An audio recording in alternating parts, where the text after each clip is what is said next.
So Path of the Wren asked me a whole bunch of questions, and I'm going to answer them one at a time as soon as I move all these videos over so I can actually see what I'm doing.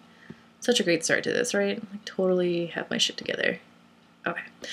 So the first question that the Path of the Wren asked me was, what is the definition of hedgecraft and how does it differ from other kinds of craft? And then as examples, they gave kitchencraft, seacraft, etc. Well, that's sort of a hard one, and I say this every time I talk about hedgecraft, and that is that you can ask 10 different hedgewitches what the definition of hedgecraft is, and you'll get 10 different answers.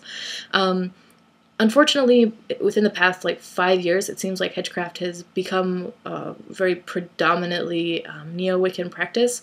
It involves a lot of circle casting and god and goddess calling and calling the quarters and all that, and that's not... I mean, that may be hedgecraft for someone who is neo-Wiccan, but that is not what hedgecraft is practice.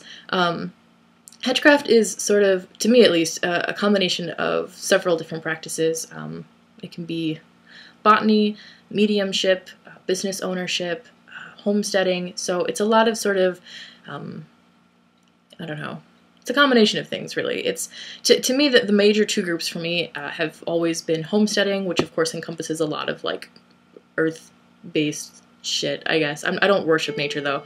And then the mediumship side of it, which is communicating with the dead and going past the veil and seances and all that woo stuff. So those are the two things that hedgecraft is to me. For other people, hedgecraft may look very similar to green witchcraft or cottage witchcraft, but I guess I would say that green witchcraft is much more specific to nature and not so much including all of the dead people, and cottage witchcraft has a lot more to do with an emphasis on family and home, and that's just not something that I think is necessary in hedgecraft, although I certainly do incorporate elements of homesteading, but I want, just because those words sound alike doesn't mean that they're the same thing, and I hope that you understand that.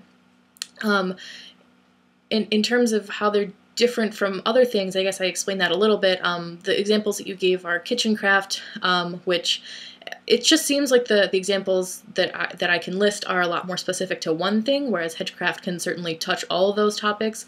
But the thing that hedgecraft has different from kitchencraft and seacraft and greencraft and all that other stuff is a very large focus on this idea of the veil or the other world, or I don't want to say astral projection or astral travel because that is a totally different thing for another video. I have feels about astral travel and I don't want to get into it here.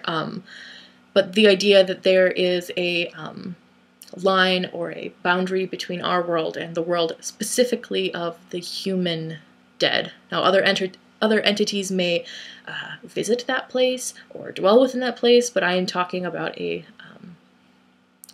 plane, I guess, of existence specifically for the human dead, or perhaps also the animal dead, I suppose, pet dead, whatever.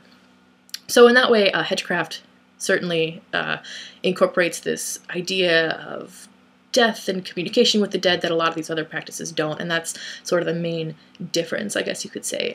I certainly don't want to say that if you are a green witch or you are a kitchen witch that you can't communicate with the dead, because that's insane. I just think that perhaps our definitions are a little more blurred and fluid than we want them to be, and it takes a lot of time to pick out what label you want, if you want one at all, and people are always trying to change the definitions on you, so that's confusing too, and I understand. If you have any more specific questions about hedgecraft and what I do specifically, I can talk about that, but I really can't speak on behalf of all hedge witches, particularly because my practice is very different from what other hedge witches do, so hope that was at least somewhat helpful to you.